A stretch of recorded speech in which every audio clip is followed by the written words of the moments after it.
Man, I'm a disaster. I was going to turn on the light so you could see me better, which I'm going to do. Although I shouldn't, because I am a disaster. Oh, I'm clean. I'm just, you know, I don't know, kind of disastrous. Oh, I'm sorry. Hello, ladies and gentlemen. Lounging with Lisa. The video series that has me lounging while coming at you with thoughts of the day. I started at the little boutique today. It's actually called Lavender Blue at the Lake. But I always call it the boutique. And it's like a boutique and gift store, I think it says. At any rate, I only work like noon to 3. But the thing that I'm going to be, and I liked it a lot, and we accomplished a few tasks together, and she asked me for some ideas, and I gave them to her, and she was all excited and liked what we did today. So that was good. I'm sure I'll get along fine with her. She's very mellow, like I said. The thing that I'm most terrified of is she has this system. It's called Square. That's what it's called, Square. To do all the transactions, and if somebody returns something and a gun where you aim it and it gives the number, and I'm just really confused. And Mrs. Catalis, my coworker, I think she's probably 80-ish. Really sharp-looking gal, as Mom would say, if Mom were still alive. She's been there a year and still has a little bit of issue with it. But certainly I'll be able to do it, ladies and gentlemen, won't I? We just didn't have anyone today, so I couldn't practice, although we did a few fake transactions or whatever. So that was good. But meanwhile, I went over to get a to-go order from the diner, my other source of income. And Tony came prancing out of the kitchen, not prancing, more like walking briskly, and asked if I could come in on Thursday from 10 to 2. So she's roped me into Thursday 10 to 2, which is my deadline for the paper, but I'll still be able to work tomorrow on the paper, and then part of, Thursday when I get done or during whatever. And now Saturday, she needed somebody, and so I'm it. And then, of course, Sunday, Monday. So, anyhow, I'm doing it. I usually try not to say no, but there's sometimes I absolutely cannot do it. In fact, I took my calendar in. I'll go over my calendar with you maybe. No, I'm not going to do that. To Lavender Blue today to write down, because this is mainly covering for her while she's on vacay, and then if she needs someone like 1 or 2 days a week, or it's extremely part-time helping out. I kept looking at the calendar, and there's this Wednesday, May 11th. She's asking Mrs. Catalis, who also stopped in, so we were able to synchronize our calendars. Do you want to do Wednesday or Friday?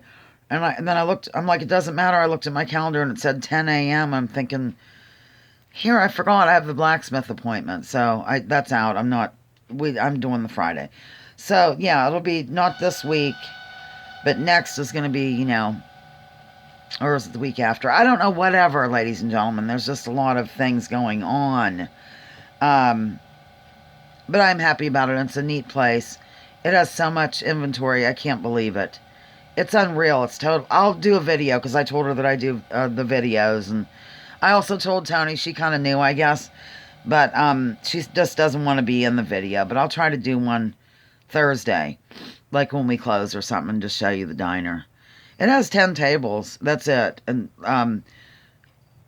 let's see. There's the biggest table is a 7 top. That means 7 people can sit there. Top is how that goes. We have 1, 2 top, and the rest are 4 tops, including there's like 5 booths. And then there's 5 places at the counter. So you do the math on that. But I mean, the turnover is really fast, and in the summer, and this and that and the other thing. I guess they have a waiting line going out the door. I don't know about that. I think they do sometimes. Yeah, so that's enjoyable. I'm getting along well there so far. I've worked 2 times though, so it's not like I'm. The biggest problem for me is figuring out the checks, only because I don't really know where everything's located on the menu, like to find it quickly. And a lot of the regulars get, I only want 1 piece of toast. I want a quarter piece of cheese. I want extra something. And that's very confusing, but it always is. So, but I made myself a little cheat sheet for the drinks because they're all over the map. Last time I waited tables, coffee had gone up to $1. That's how long ago it was. And people were kind of outraged over it. Coffee now costs $2.17. I think it's $2.17 to make the tax like 13 cents, bringing it to $2.30. Is that right? Yeah, so it's just a lot to learn, I guess, in that respect. But I mean, I have the mechanics down because it comes right back to you, I think. In terms of re-coffee and keep the coffee brewing, run around, do this, how to greet people. Like the abbreviations are pretty good, even. Just a few different things like, this must be the most boring video on earth.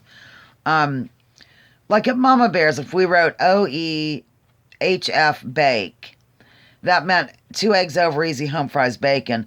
And we didn't, and white toast. You never had to specify for white toast. It was auto white, unless otherwise specified. But at Tony's, you write down no matter what. And she has the best bread. It comes from Pittsburgh.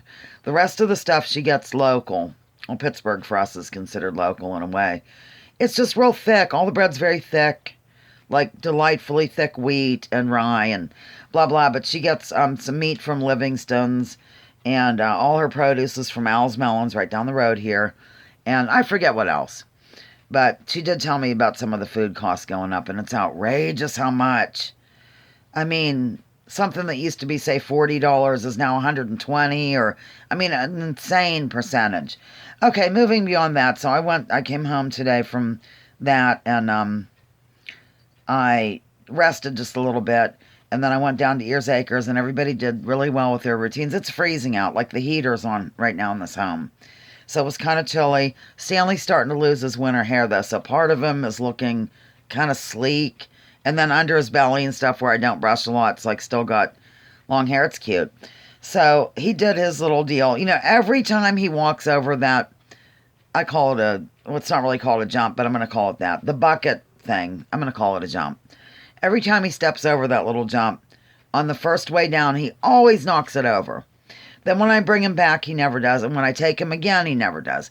It's always that first time. I think he's just doing it to be. But that's not the point. The point is just to have him go over it. And, do it nicely at a slow pace. So, whatever. And then, of course, I always have to stop him, make him stand while I put it back on the bucket. So he did that today. And he, of course, did his up thing to get the treats. And then I brought he out. My God, this video is going to go on 8 minutes, and I haven't really said anything. I brought he out, and I had him, do his around the butt with the rope thing on each side. And then he went over the little jump thing. Just plunked right over it. And then I did work with Haw. Last time I worked with Haw, I used that come-along rope. And I think it worked in terms of he realizes, like, what I want him to do now without it being on. So he was actually led now not beautifully, not as well as he or Stanley, but for the first time I never had to like pull on him. He just would take a step, I'd release, take 2 steps, I'd release. We only walked maybe 8 to 10 feet. And then I just took everything, we ended on an up note.